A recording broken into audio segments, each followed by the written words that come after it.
Hello, welcome to my mini blog. তো বলেছিলাম দাদার বিয়ের পুরোটাই তোমাদের সাথে শেয়ার করব।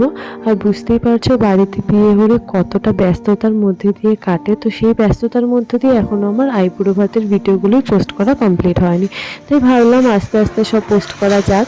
তো সেদিন মা দাদাকে আইবুড়ো ভাত খাইয়েছিল আর মাকে হেল্প করেছিলাম রান্না করতে আমরা। তো কী কী রান্না হয়েছে সেগুলো দেখতেই পেলে। সবার আগে ওই চাটনিটাই রেডি হয়ে গেছিলো আর রান্না করা হয়েছিল ট্যাংরা মাছ, ইলিশ মাছ আর পোলাও, দেন বেগুনি করা হয়েছিল। আর আমি এখানে মাটনটা রান্না করছিলাম।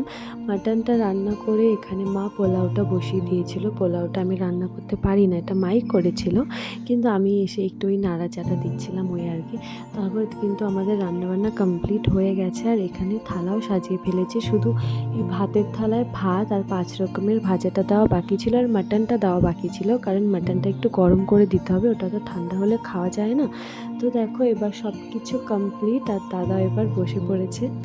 এত কিছু খাবারের মধ্যে সবগুলোই ওর ফেভারিট, ভাবছিল কোনটা দিয়ে স্টার্ট করবে। হ্যাপি বার্থডে, হ্যাপি আইবুড়ো ভাত to you, happy birthday, happy birthday, happy birthday. এতগুলো খাবারের মধ্যে ওর সব থেকে অপছন্দের খাবার হলো এই কেকটা। তো যাই হোক, এবার মা ওকে আশীর্বাদ করবে।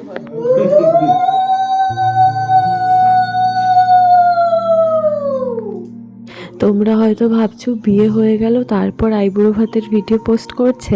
আমার আইবুড়ো ভাত কেন, ওদের প্রি ওয়েডিংয়ে গিয়েও আমি যতগুলো ভিডিও শ্যুট করে রেখেছিলাম সেগুলোও এডিট করে পোস্ট করা হয়নি, কারণ এতটাই ব্যস্ত ছিলাম। আর শুধু ভিডিও এডিটের সময় তো দূরের কথা, আমি এত রিলস সেভ করে রেখেছিলাম বানাবো বলে, সেগুলোও আমি বানাতে পারিনি। বাড়িতে বিয়ে হলে বোধহয় এরমই হয়। তো যাই হোক, ভিডিওটা আজকের মতো এই পর্যন্তই থাক। এরপর একে একে সবগুলো ভিডিওই তোমাদের সাথে শেয়ার করব। তো আমার ভিডিও যদি তোমাদের দেখতে ভালো লাগে অবশ্যই চ্যানেলটা সাবস্ক্রাইব করে পাশে থেকো। টাটা।